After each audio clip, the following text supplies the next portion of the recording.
Seja bem-vindo, seja bem-vinda à nossa série Transformações. Eu estarei batendo papo com pessoas renomadas aí da fotografia, do audiovisual, pessoas com projetos de vivências e experiências que transformam vidas.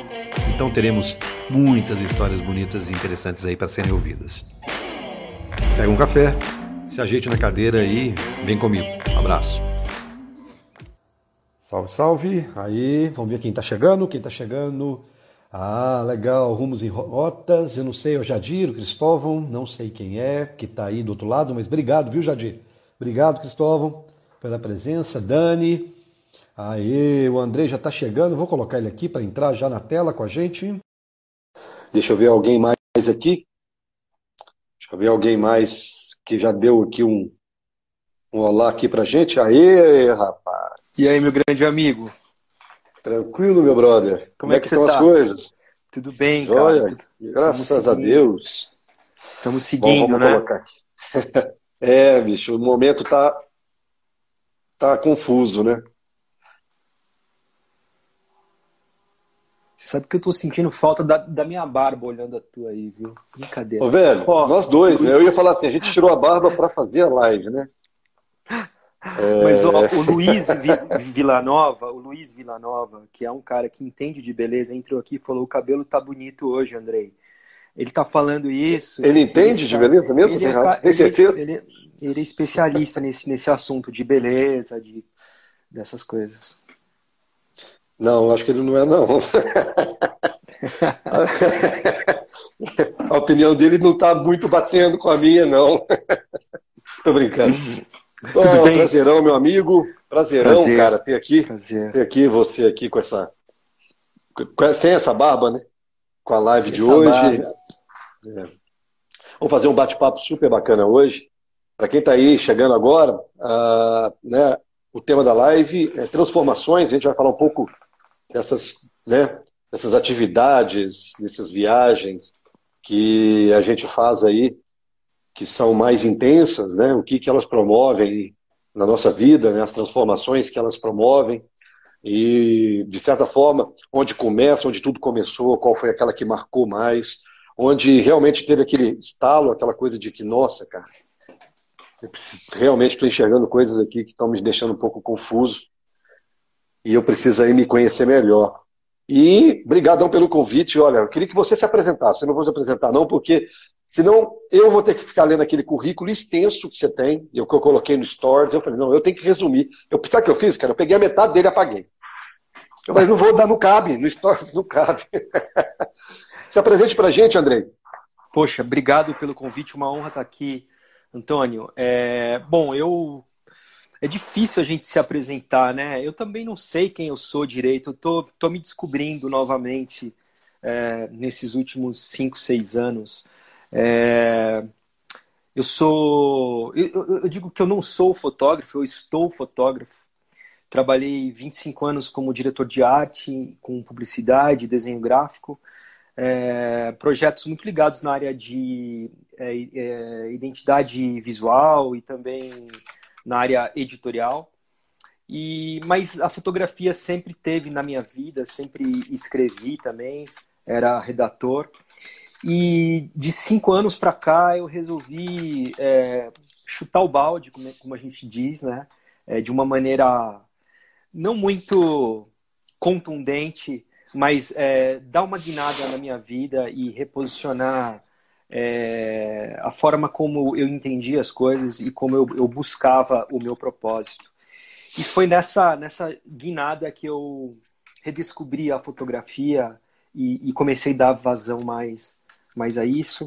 Eu acho que a gente se conheceu até por isso, né? O projeto que a gente começou. Na verdade, eu acho que eu te conheci num grupo de Santiago de Compostela, eu acho, se não me engano. Eu te conheci lá. Teve uma postagem sobre o projeto que eu estava fazendo, do Instituto Dharma, e você respondeu. Exatamente, eu ia falar sobre isso agora, é isso aí. Através do seu primeiro livro. Esse aí é o cara. Isso aqui me inspirou pra caramba, você tá ligado, né? Esse aqui foi obrigado, cara, obrigado. Cara, mas tô falando de boa. Essa foi a minha inspiração maior.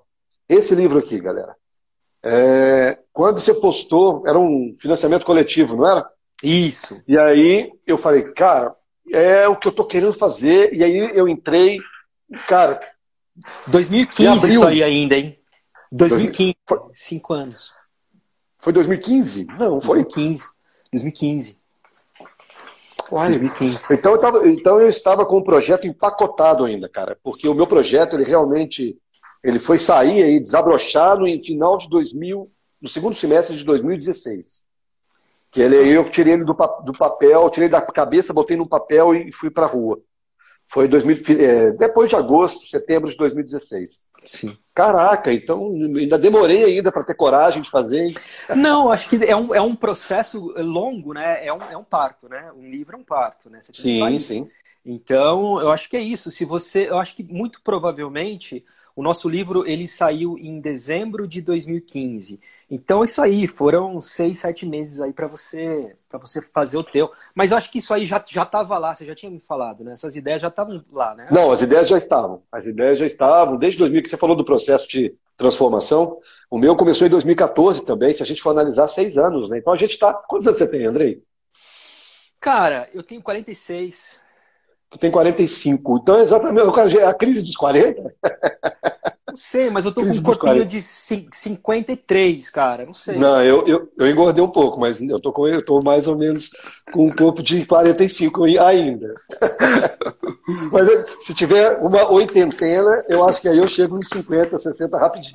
Caramba.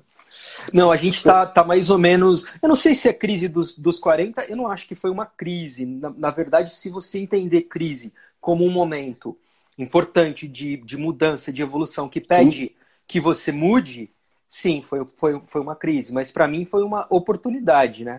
Eu acho Não, que exatamente. o que eu faço, acho que é a mesma coisa que você faz, né? A gente passa a vida colecionando peças de um quebra-cabeça gigante que a gente não consegue saber quantas peças ele tem.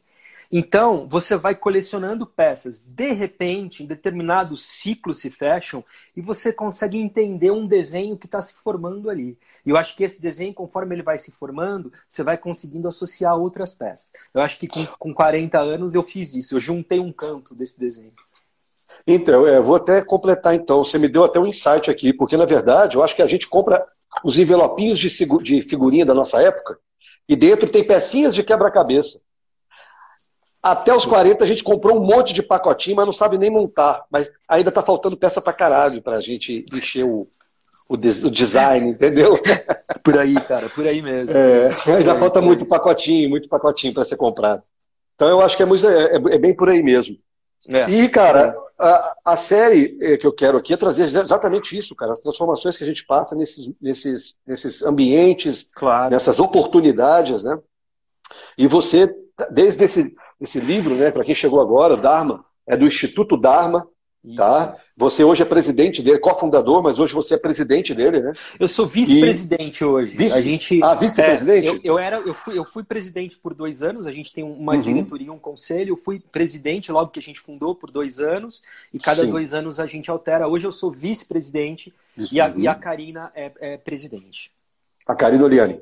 Karina Oliane é presidente. Perfeito, perfeito. Então, e aí, cara, isso aqui tudo também é porque o Dharma, o Instituto Dharma, ele tem ações no mundo inteiro, né? Estava vendo aqui na África, quer dizer, eu já acompanho seu trabalho, então eu sei. Na África, Sim. Nepal, Índia e no Brasil também, no Piauí, e parece que vocês fizeram um também no norte de Minas. Olha, são 8 países, 4 continentes hoje. É, isso deve crescer ainda esse ano, segundo semestre. A gente está esperando que tudo dê Que certo. legal. A gente vai fazer Sertão da Bahia agora, vamos fazer Chapada. Agora, se tudo der certo, e a gente espera que sim, final de julho, começo de agosto, a gente espera confirmar essa expedição para lá. A gente tem Amazônia também que a gente faz, Sertão do Piauí, o ano passado Uhum. fizemos Sertão de Alagoas. Show, show de bola. Me fala duas coisinhas aqui, né? Primeiro, a expedição. Qual a maior expedição em termos de tempo, de estrutura que vocês têm que montar? E a segunda é, qual expedição que atende mais pessoas? Olha, isso é muito relativo. Depende muito o caráter dessa expedição. nós temos algumas expedições que são expedições que a gente chama de trekking solidário, né? A gente tem um grande parceiro nosso, que é o Gente de Montanha, é um pessoal especializado em levar pessoas para alta montanha para fazer não só trekkings, como fazer expedições para cumes até de 8 mil metros, e que é o Max, né? O Máximo Cauchy e o Pedro, e a gente fez o primeiro trekking solidário com eles em 2017, que foi um trekking para o campo base do Everest. Esse acho que foi o mais longo em termos de tempo. Eu acredito que deu 16 dias, alguma coisa assim. Porque não só envolvia, acho que até mais, 17 dias, envolvia não só um grupo de 44 pessoas fazendo esse trekking, além de equipe, além de Sherpas, etc. Então foi uma expedição grande e que depois envolveu a visita lá no Vale de Pátria, na escola que a gente inaugurou, construída com a renda desse livro que você tem nas mãos aí. Perfeito, exatamente. O atendimento que você falou, assim, a gente tem expedições não só médicas, temos expedições principalmente médicas, mas ações também na área de meio ambiente, de educação ambiental, educação, né? Então, depende muito o caráter dessa expedição. Uma expedição médica, como essa que a gente fez para Uganda, na África, o mês passado, a gente atendeu, acho que 8 mil pessoas, eu acho. 8 mil pessoas. Não fazia ideia desse número. 8 mil pessoas. Cara, eu vou pedir desculpa aqui se eu estou confundindo, porque eu tenho muito dado. Sim. Mas eu acho que incrível. Pode ser que eu esteja me confundindo completamente. Aqui eu posso te passar os dados depois. A Carol... tranquilo. O Dharma faz ações, né, incríveis aí no mundo inteiro. Onde começou isso, cara? Como que despertou?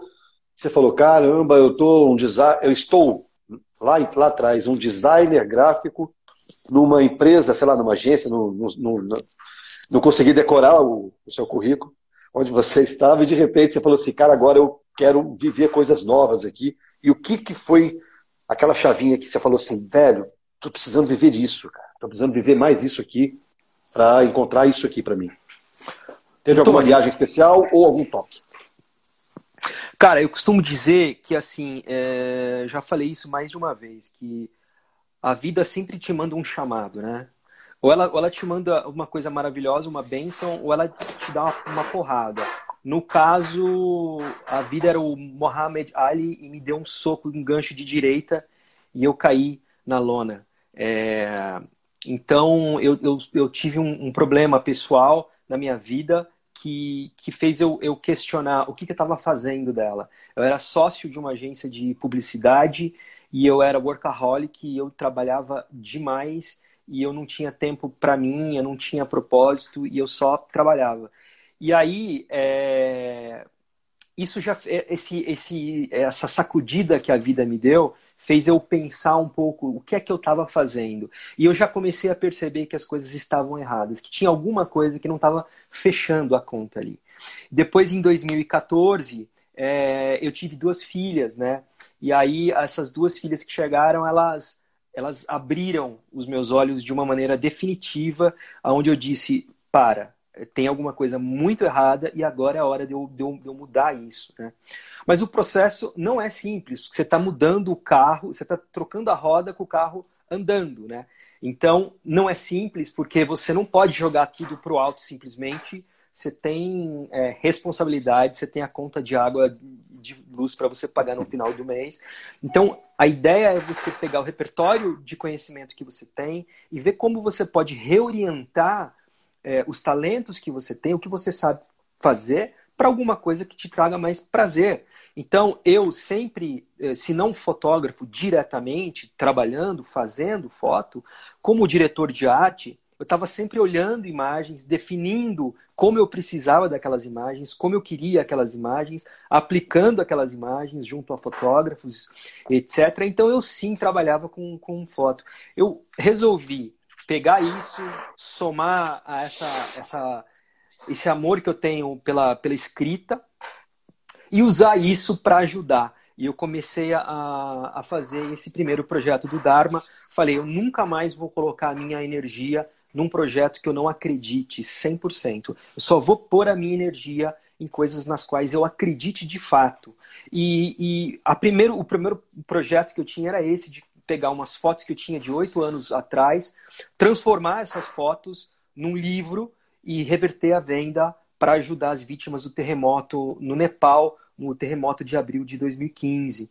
E foi nesse caminho que eu conheci a Karina Oliani, que já tinha escalado o Everest, que já tinha essa ligação com uma comunidade Sherpa muito importante lá, e a gente se uniu e a gente fez esse livro, o que foi o grande estopim para o Instituto Dharma. O intuito inicial era só fazer um livro de fotos para levantar fundos para fazer uma escola.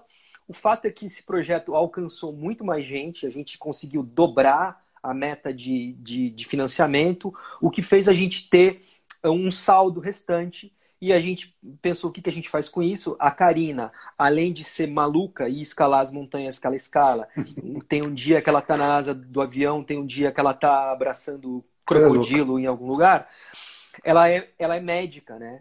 Então, ela sempre atuou muito como voluntária em ações pelo mundo e em áreas remotas, né? Então, ela falou assim, vamos pegar esse dinheiro, vamos montar uma expedição médica para o lugar mais carente do Brasil. E a gente falou com a Mariana Serra, da VV, da Volunteer Vacations, que falou assim, vamos fazer junto. E um dos lugares mais pobres é essa região aqui, que é a região de Paulistana, ali no Piauí. E a gente foi para lá, levou 25 pessoas e ficou atendendo por 9 dias. E a gente saiu de lá com todo mundo abraçando a gente numa corrente do bem, falando assim, o Dharma não pode parar. E aí a gente se tocou que, de fato, a gente tinha que seguir, era um chamado, né? Como a gente diz, foi um chamado que a gente era uma ferramenta naquele momento de aceitar ou não, e a gente aceitou. E então, assim, não foi uma coisa que eu falei, bom, vou mudar minha vida radicalmente, vou fazer um instituto para fazer ações humanitárias pelo mundo. Não foi nada disso. Eu só resolvi mudar a minha energia, e a partir do momento que eu fiz isso, as portas começaram a se abrir, as coisas começaram a me chamar. Não fui eu que escolhi as coisas que me escolheram, né? Olha, eu vou contar uma curiosidade aqui para quem está assistindo a gente. Eu e o Andrei, a gente encontrou uma única vez, né?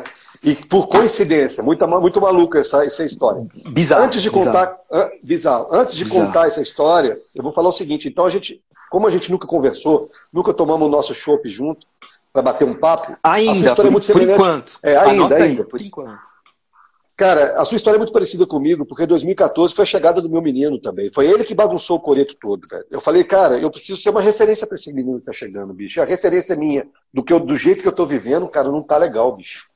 Como é que eu vou falar pro cara assim, corre atrás dos seus sonhos, se dedica ao que você ama, bota energia naquilo que você acredita, faça sempre em cima de um propósito, se eu não tava vivendo aquilo?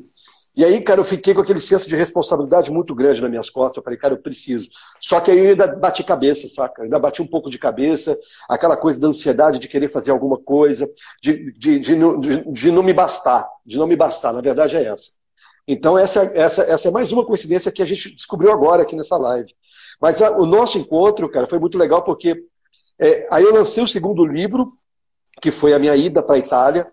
E eu estava cheio de caixa, andando pela Paulista, porque é difícil o estacionamento, até entregar na Embaixada da Itália. E naquela semana eu falei, cara... No consulado, verdade. E aí eu virei e falei assim, eu até mexi contigo, né? Eu falei, cara, eu vou estar em São Paulo. Você falou, cara, eu tô atarefado pra caramba, eu tenho uns compromissos. Eu falei, pô, beleza, então numa outra oportunidade a gente bate esse papo. E aí de manhã, cara... O seu compromisso era acordar cedo para pegar aquela fila do consulado italiano e eu carregando caixa e para entregar pro Enit, que é o órgão, né, responsável pelo turismo da Itália no Brasil e que me apoiou o meu projeto, e a gente topou. A gente topou na fila do consulado. E eu com aquelas caixas. Eu até te entreguei o livro seu que você comprou ali. Sim, Ali, eu dei um autógrafo no meio da rua.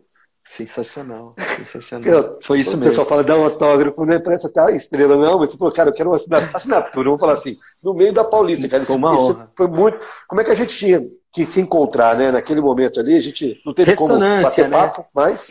Ressonância. Aprendi com esse grupo de Uganda agora, um grupo sensacional. Aí, ó, Clarinha tá aí, Clarinha Mil Volts. Um beijo pra você, Clarinha. Grande professora nossa das ressonâncias. Ó, o Guilherme também tá aí, do Sair Por Aí. Guilherme, cara, tem livros sobre a África, maravilhoso. O cara que mais entende de África que eu conheço.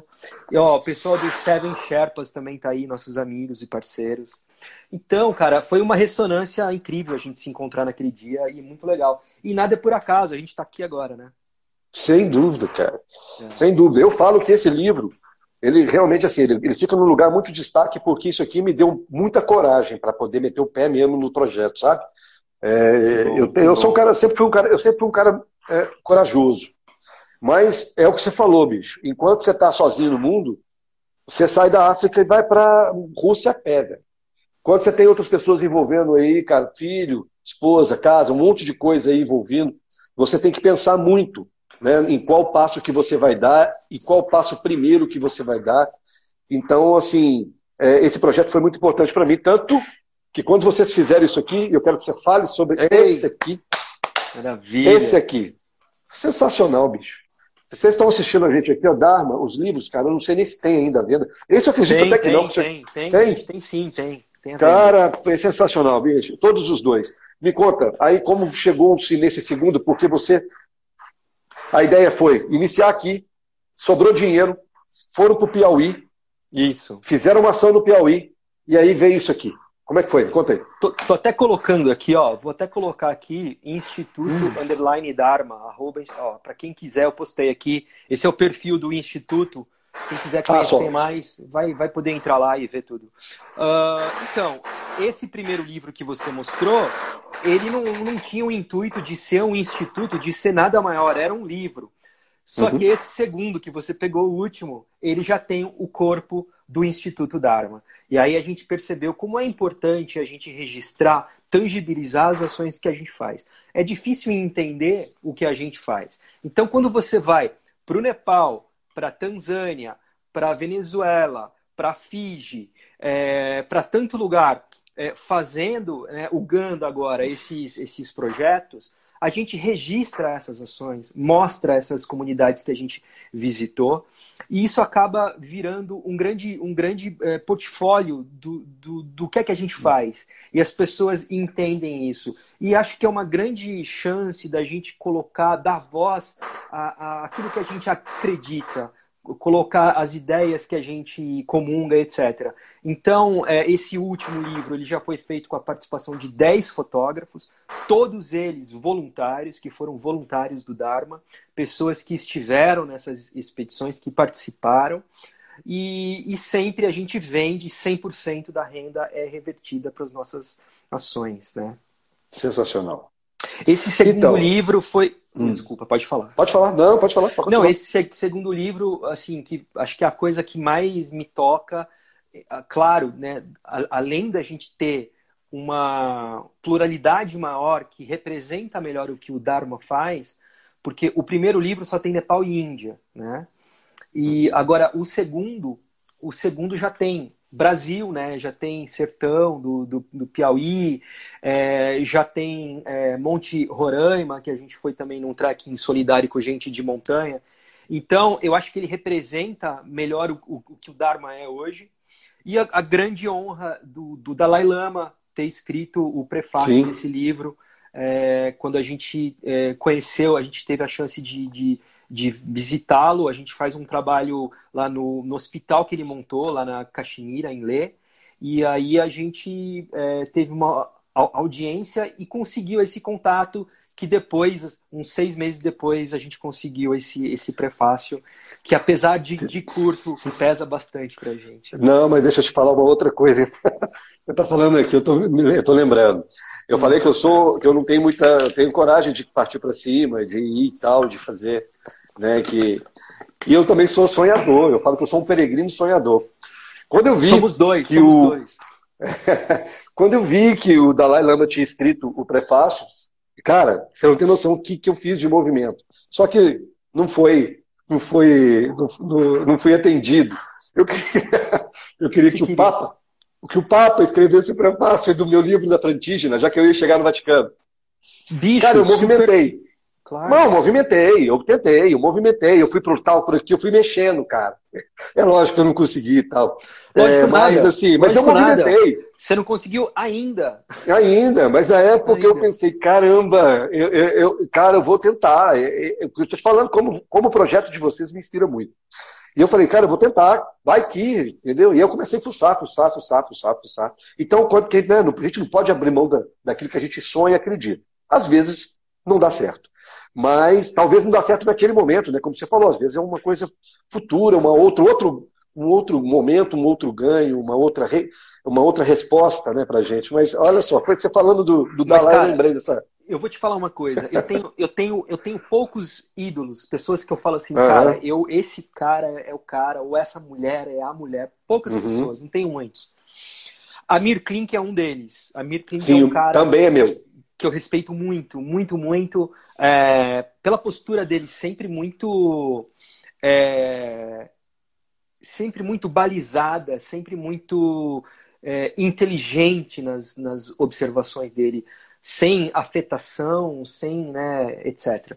E para o primeiro livro, a gente conseguiu com ele uma citação dele que ele autorizou a gente usar no livro, que está no livro, que para mim é uma das frases que fazem mais sentido, que é aquela que ele fala que a gente devia deixar de ser professor daquilo que a gente nunca foi ver Uhum. e virar alunos e ir atrás das coisas e ver pelos nossos próprios olhos e tal. Isso, em uns 3 parágrafos, o cara dá uma aula sobre o Sim, que é a vida e sobre como é que a gente tem que ser com relação a viagens, principalmente. exato. E aí, pô, você tem a Mir Klink no primeiro livro, né?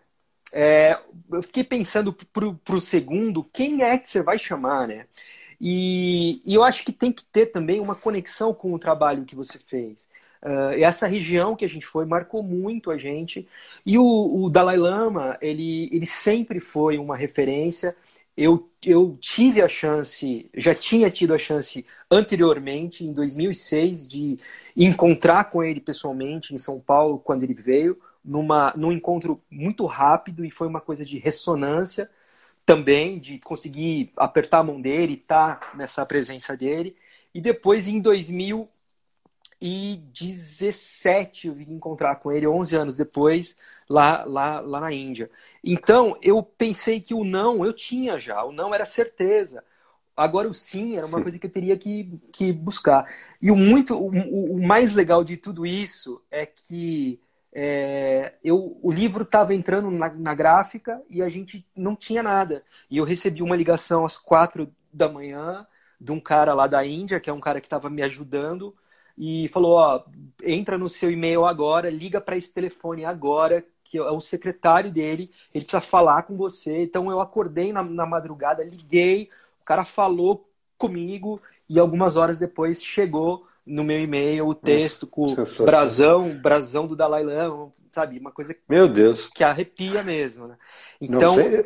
Eu estou e eu. arrepiado aqui, meu filho. Eu imagino quando você recebeu esse telefone. Você abre o livro hoje, arrepia. É, Mas a hora desse telefone, a é. hora que você estava conversando com o cara, você não devia estar segurando direito. Eu não lembro se é seu celular e tal, mas você devia estar tremendo igual uma vara verde. Acho que não, porque eu não estava falando com ele, estava falando com o secretário, né? Mas assim, Não, mas. eu estava respondendo perguntas. Agora, o que foi legal é que eu não contei para ninguém que a gente tinha conseguido o texto dele. Eu fiquei quieto. Isso foi numa segunda ou terça-feira. E na sexta-feira eu tinha marcado com a Karina para ela vir aqui em casa, que eu ia apresentar a versão final do livro para ela, para a gente ver junto e bater as últimas provas juntos para o livro já Uhum. entrar em gráfica, etc.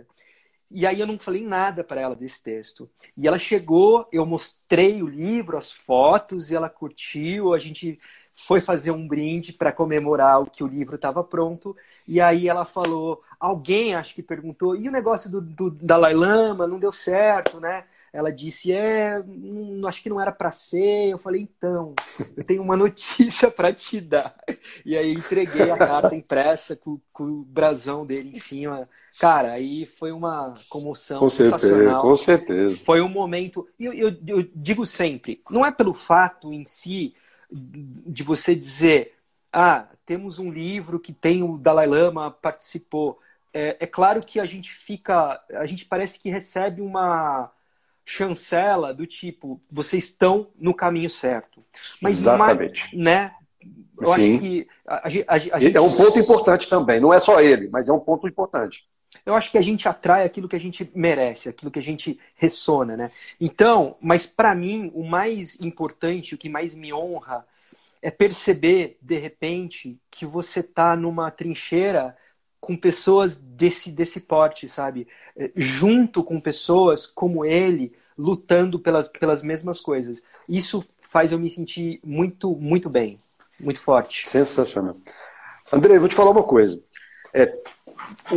Olha só, uma atitude do Dalai Lama te faz sentir muito bem. Eu vi que nas suas expedições, em uma delas, eu sei que tem todo o apoio médico, né, que envolve aí as suas expedições. Mais uma vez você levou fotografias reveladas para as pessoas, não foi? Sim. Olha o ganho que cada pessoa que recebeu a sua foto, sabe? Porque as pessoas não têm oportunidade. Foi no Piauí isso, não foi? Ou não, onde foi? Foi no Piauí, 2017. Eu fico Você tá entendendo que a sua atitude para aquela pessoa tem um significado tão grande? Como você receber aquela ligação no meio da noite, com a possibilidade do Dalai Lama estar escrevendo o prefácio? Você tem essa dimensão, você consegue, né? Eu acho que sim, porque você deve ter falado, cara, eu preciso dar uma resposta para esse pessoal. Como que foi isso? Me conta. Eu vou te contar. Aliás, meu amigo Eric tá aqui, meu brother, irmão, Ericão, ele que me ajudou a fazer o áudio desse vídeo.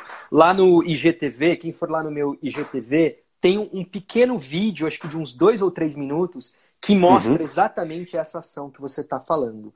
Aproveitar e mandar um beijo também para a Luísa. Aqui, ó. Luísa, a Luísa é minha próxima convidada, sabia? Você tá brincando? Segunda-feira, Monte Roraima. Aí, Luísa, segunda-feira é tu, hein? Eu falei para ela que a gente ia falar essa semana que eu quero fazer um live com ela. Mas aí tinha tanto live, tinha tanta coisa.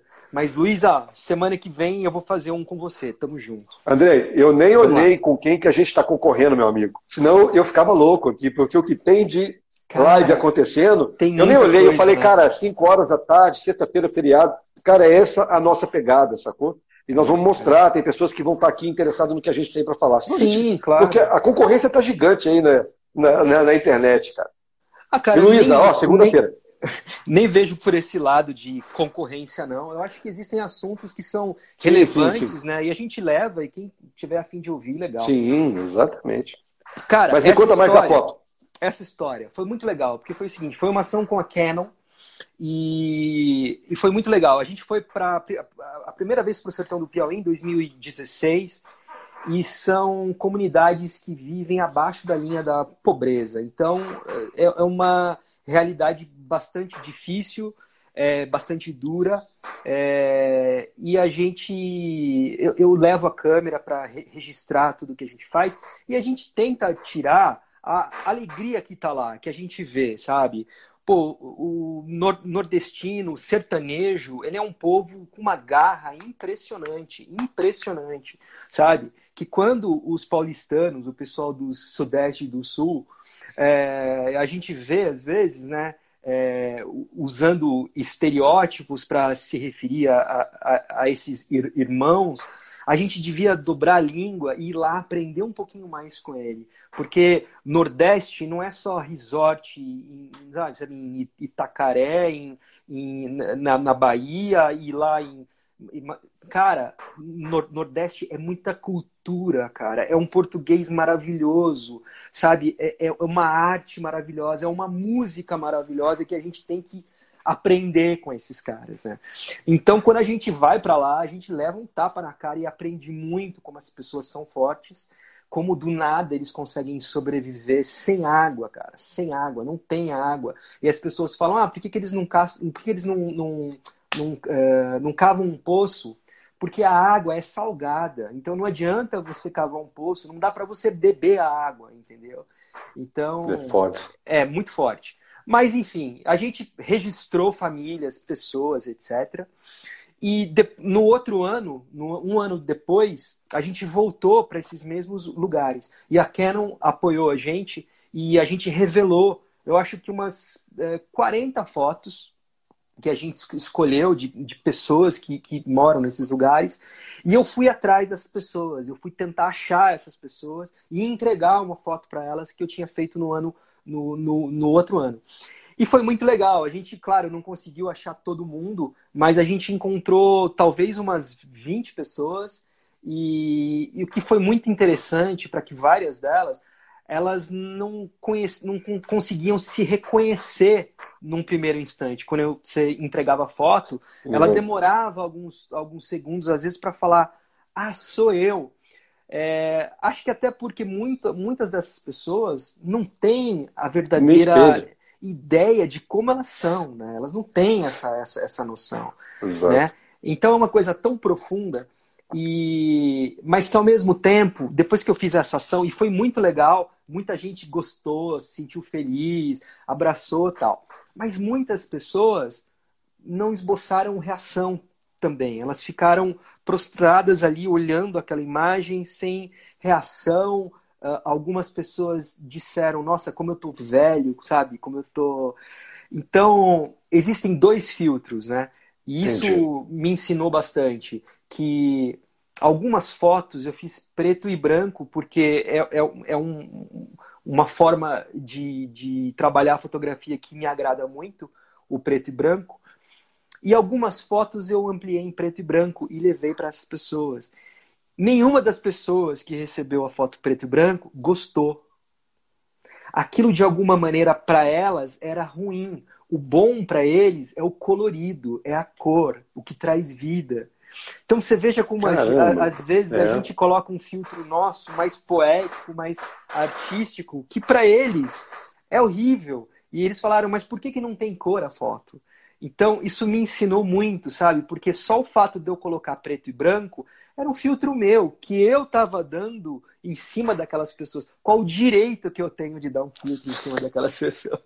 Então, isso aí vai abrindo muito caminho. Sem dúvida. Vou te contar uma história que aconteceu comigo também. Quando aconteceu aquele desastre em Mariana, a gente foi fazer uma ação de uma rede de blogs de viagem. Na época, né, a gente juntou uma arrecadação e fomos para Mariana para fazer uma ação, logo quando aconteceu aquele rompimento da barragem. Tá. E aí, na verdade, foram as províncias, os distritos ali que sofreram muito, inclusive Bento Rodrigues, né? Ele foi totalmente destruído. Tá. No caminho, muita coisa foi destruída. E tinha uma casa, um casebre, mas muito simples, mais alto. E a gente foi fazer uma ação de entrega de alimentos ali. Ali vivia um senhor e uma senhora muito velhos. A gente é difícil precisar a idade, porque essas pessoas são castigadas pelo tempo, mas parecia ter entre 70 e 80 anos, os dois. E tinha um filho, que ele era um filho especial, mas bem velho também, devia ter seus 40 anos, mais ou menos. A forma, a gente entregando ali, falando, nossa, que sorte, né? Vocês estavam em cima, nessa montanha, a casa de vocês, porque você via o rastro da lama, né? Vocês não perderam muita coisa, ou chegaram a perder? Não, a gente tinha uma vaquinha, acho que 2 vaquinhas ali embaixo, que a gente pastava ali embaixo. Essas 2 vacas, nós perdemos. Foram a única coisa que a gente tinha. E que, né? Aí eu pensei, caramba. Aí eu falei assim, mas vocês ficaram muito tristes com a perda? Aí ela falou assim, não. Passou aqui a lama. Levou as nossas vacas. A gente vai ter outras. se aconteceu, é porque Deus quis isso. Mas não, isso não nos fere, não com esse vocabulário, pelo amor de Deus, mas Claro, eu claro. não lembro, porque já tem muito tempo isso. Da forma deles, né? Cara, da forma, ela falou, cara, a questão da aceitação de um momento, sabe? Você pensa assim, cara, a pouca estrutura, você via pela casa, a perda das poucas coisas que eles tinham, que eram 2 ou 3 vacas, eu não lembro agora quanto. Eu falei, meu Deus, cara, e tanta gente descabelando por tão pouco, né? E essas pessoas não perdendo a crença que elas têm, né? Independente de religião, né? Mas acreditam naquilo, tem uma crença verdadeira dentro delas e assim, não estavam abaladas, né? Para um futuro. Você imagina 70, 80 anos. Você pensa assim, meu Deus, minha vida está acabada, né? Muita gente fala isso com 40, né? Cara, eu E acho que não. existe uma Foi uma presunção. grande lição. Na hora que ela falou para mim, me olhando assim, eu falei, cara, eu acho que eu estou levando aqui realmente uma lição que tem que, porque me impactou na hora. Eu preciso acordar disso aqui, porque Nós estamos falando de áreas rurais, né? exatamente, Isso. exatamente. Nós temos uma presunção terrível de que nós, porque estamos na cidade e temos acesso à internet rápida, que nós somos Uhum. mais inteligentes que essas pessoas. Agora, o que é inteligência? O que é sabedoria, meu amigo? Sabe quanto tempo a gente aqui da cidade vai demorar para chegar no nível de uma pessoa dessa, de um pensamento de aceitação? Cara, tem gente que vai para um mosteiro budista e fica 30 anos para chegar nesse ponto de aceitação, de aceitar uma coisa dessa com essa paz que você está falando. Então, é exatamente isso. Quem são os professores aqui? Quem são? De quem a gente Exato. tem que aprender? Você foi lá para ajudar? Muitas vezes, você saiu de lá com muito mais. Não tenho dúvida. Não tenho dúvida disso. Eu estou contando, a gente, né, tem contato com muitas pessoas, mas história foi muito impactante por todo o contexto, pelo estilo de vida que eles levavam, pela perda deles, pela Claro. idade deles, pela dificuldade de um filho. Eles tinham um filho ali que era totalmente especial, dependia muito, inclusive, do pouco que tinha, para poder Sim. cuidar do filho. Claro, Aí eu entendo. fico assim, cara, quanta dificuldade que esse povo passa e olha e encara tudo com aceitação, com alegria até. Eu não percebi a tristeza nessa senhora. Ela que conversava. O senhor era mais, é, mais quieto, assim. Mas foi uma lição muito boa que a gente. E são experiências que a gente vive se movendo, né, André? A Porque gente só pode, quem está lá, né? a Só gente quem pode está. falar Como o amigo. Pode Exato. continuar. Não, eu ia falar, a gente pode falar do caminho de Santiago, né? Que acho Sim. que foi o que uniu a gente. Eu fiz o caminho 3 vezes já. Eu fiz o caminho em 98 a primeira vez. Em, Roots. no... Roots, eu fiquei dias sem ver uma pessoa. Tipo, uns 2 ou 3 dias, sem ver uma pessoa. E fiz, né, saindo da França e tal. Então, eu fiz em 98, eu fiz em 2003 e fiz em 2007. O caminho de Santiago, quem me pergunta, e o caminho e tal, mudou a minha vida porque foi uma terapia. Eu encontrei comigo mesmo. Eu vi que eu não era a pessoa que eu imaginava que eu era. Eu não era o cara foda que eu imaginava que eu era. Eu era um bosta. Só que você vê Exatamente. isso quando você está sozinho, com uma mochila nas costas, no meio do nada. É uma coisa desconfortável, terrivelmente, e você tem que encarar você mesmo. Isso é a coisa mais difícil. Então, foi uma terapia que eu fiz em 30 dias. Agora, o caminho de Santiago é um caminho. A gente não precisa ir para a Espanha. Você que é peregrino profissional, que tem não sei quantos roteiros de peregrinação aí nas costas, não sei quantos 1000 quilômetros já. Eu digo isso, o caminho, a peregrinação, você pode fazer em qualquer lugar, cara. Você pode Exatamente. fazer no trânsito, você pode fazer no teu prédio, só que você tem que estar querendo, você tem que estar atento, responsável para isso. Então, a gente pode aprender o tempo todo, em todo canto, de todo mundo. E se a gente for inteligente, na verdade a gente faz isso. A gente aproveita Exato. o tempo todo para aprender tudo de todo mundo. Até daquelas pessoas difíceis que a gente não consegue assimilar, que não batem com a gente, que tem uma energia diferente, que a gente fala, cara, não me dei com essa pessoa. Bicho, abre teu olho porque alguma coisa ali tem importante para você. Talvez alguma coisa que você esteja vendo em você mesmo. Então, eu acho que é Exato. isso, é ficar atento o tempo todo. Qual é o próximo desafio, ou a próxima expedição, ou o próximo projeto? O que está mais próximo aí do Andrei Paulesse? Cara, para ser bem sincero, eu não sei. A gente vive um momento de exceção onde a gente conseguiu sair da África por 24 horas. As fronteiras lá de Uganda fecharam. A gente conseguiu sair 24 horas antes. Se não fosse isso, a gente estaria lá ou ainda tentando negociar com Itamaraty para voltar para cá. Eu vi que essa semana chegou um voo de brasileiros que estava por aí pelo mundo. A gente teve que cancelar várias coisas que a gente estava fazendo. Eu e a Karina, a gente faz uma série de viagens fotográficas, expedições fotográficas chamada Epic Shots. A gente ia para a Etiópia em abril, a gente cancelou. A gente ia... inclusive era para a gente estar na Etiópia ainda, eu acho. A gente ia para Yosemite agora com o pessoal do Seven Sherpas, cancelamos. A gente tem a esperança de que tudo melhore e que em agosto, no final de agosto, dia 20 de agosto, a gente possa ir para Zanskar, na Índia, na Caxemira, fazer o nosso Epic Shots lá, nessa região, fronteira com o Tibete e o Paquistão. Eu acredito que até lá vai estar tudo certo. A viagem não foi cancelada, ela está de pé ainda. A gente tem pessoas já que meio que fecharam, falaram, não, a gente vai. A gente só não está divulgando, porque eu acho que o momento não é para isso.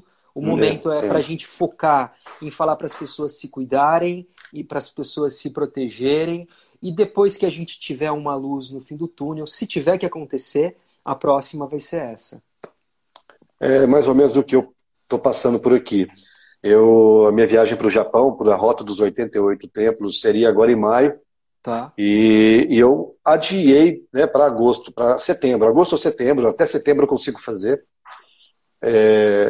Então, também acredito que seja possível. O meu problema também é porque nós vamos viver aí uma crise econômica e a captação de recursos, eu posso empacar também. Não é só a liberação de fronteira, vamos dizer assim, mas eu Sim. também vou ter que captar recursos e talvez esse momento vai ser muito complicado para alguém abraçar o projeto, vamos dizer dessa forma. Então também estou bem definido. E eu faria a rota, a Marcha do Sal na Índia, em abril do ano que Sensacional. vem. Sensacional. Exato.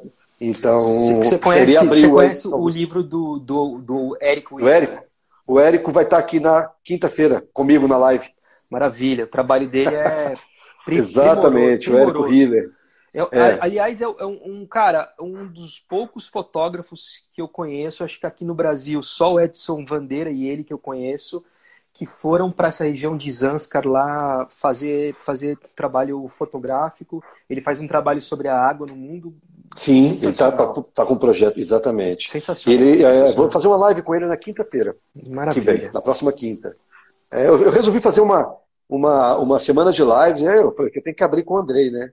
A gente já Cara, aí troca você me ideia há colocou tanto num tempo. patamar muito alto, hein, meu? Isso aqui é Você tá só louco. o piloto, então. Eu é que eu falo, de maneira alguma. Eu falei, cara, eu tenho que chegar e convidar. Se a gente não convida as pessoas não podem falar nem que sim, nem que não. É a mesma coisa lá do Dalai. Falei, Claro. cara, a ideia é isso, sabe, mostrar como a gente pode estar transformando nós mesmos aí com essas ações, tanto solidárias, fotográficas, Sim, de montanha, né? Quer dizer, então, bacana, show de bola. muito E bom. para o Andrei, qual foi o que mais marcou depois da depois desse momento aqui? Que eu acho que esse momento foi crucial, né? Foi o que trouxe um outro Andrei. Mas Foi, cara. depois desse, que você começou a andar Putz. numa nova rota, o que mais marcou de lá para cá? Olha, são muitas essas coisas. Eu não vou. Acho que, enfim, agora é o que me vem à mente. Eu acho que tem duas coisas rápidas. A primeira, eu fiz o trekking do Base Camp do Everest, nos Himalaias. Eu fiz o trekking do Annapurna, também lá nos Himalaias. Eu fiz a trilha Inca, no Peru. Eu fiz um monte de Roraima. Enfim, eu acabei fazendo algumas trilhas em lugares. Fiz o caminho de Santiago, que o trecho da Galícia é maravilhoso, né? Mas nada podia me preparar para o trekking que eu fiz na região de Zanskar, a caminho do mosteiro mais remoto do mundo.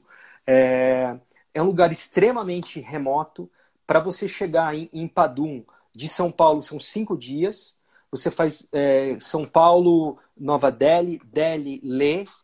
Leh você já está a 3.700 metros de altitude, já começa a bater. De lá são 2 dias de carro até chegar em Padum. Em Padum são 3 horas de carro. Você para, desce e faz um trekking de 4 horas. É esse lugar que eu estou falando. Que assim, uma coisa inacreditável. Aqui, acho que até você postou a foto da Karina atravessando aquela ponte de madeira. É a ponte de madeira mesmo, não é uma coisa turística. É uma coisa que o pessoal usa mesmo. Então, esse foi o lugar acho que o mais bonito que eu já fiz um trekking na minha vida, que eu fiquei, assim, durante horas, durante dias, assim, impressionado com a beleza desse lugar. E a história que mais me pegou foi na primeira expedição que a gente fez do Dharma. A primeira expedição foi para o sertão do Piauí, na comunidade de Bate-Maré, extremamente pobre. E um dia chegou um menino lá chamado Juan. A foto do Juan está nesse segundo livro que você tem aí. O Juan, ele teve um desmaio. Ele estava com um grau de desnutrição nível 3, ou seja, o rim dele poderia parar de funcionar a qualquer momento. Ele não ia no banheiro há muitos dias já. A gente arrumou um prato de comida para ele. Ele não quis comer.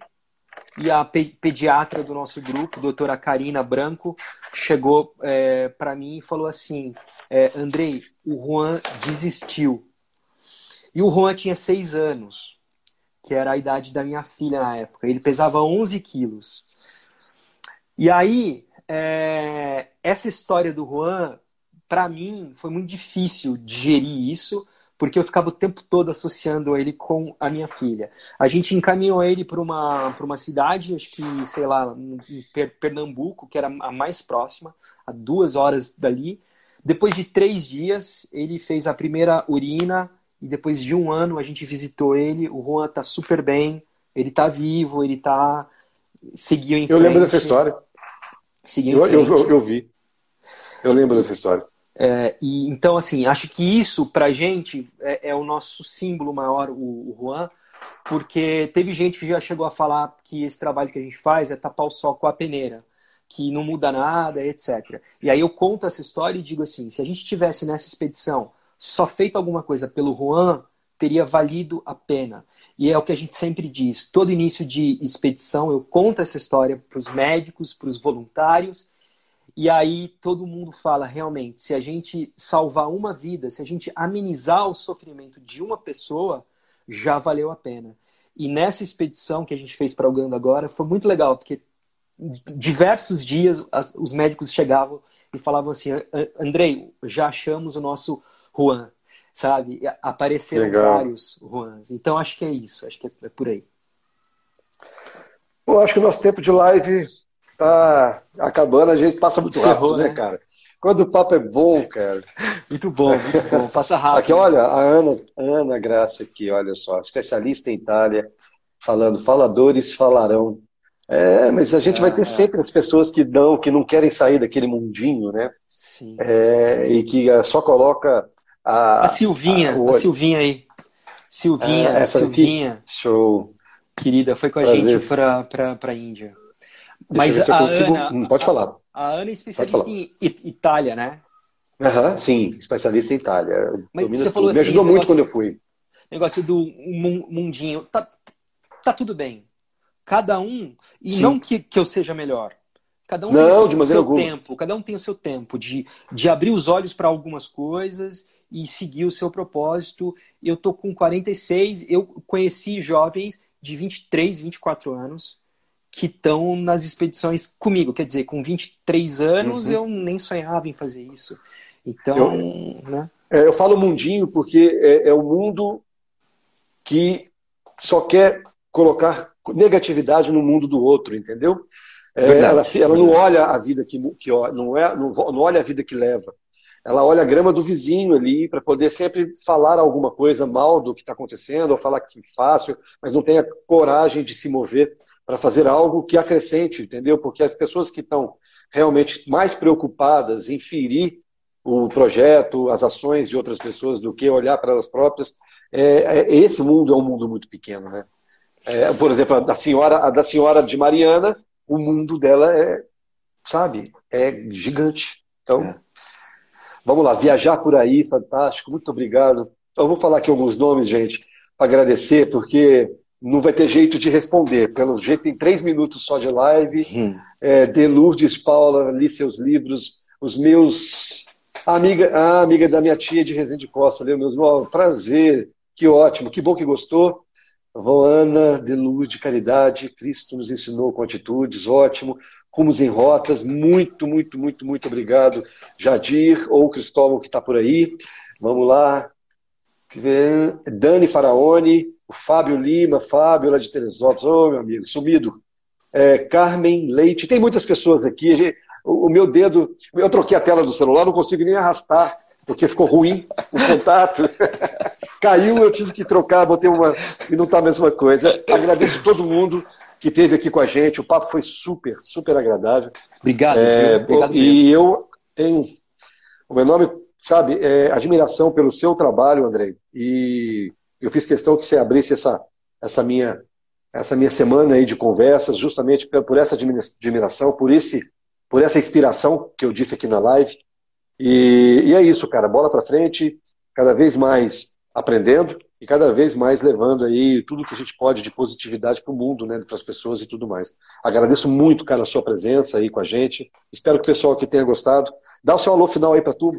Cara, eu queria só agradecer você mesmo. Obrigado pelo espaço para a gente poder falar sobre um assunto que me interessa muito, que é viagem, voluntariado, né, e áreas remotas, fotografia. Obrigado, cara. Eu acho que quem quer vir junto, a gente não faz nada só, né?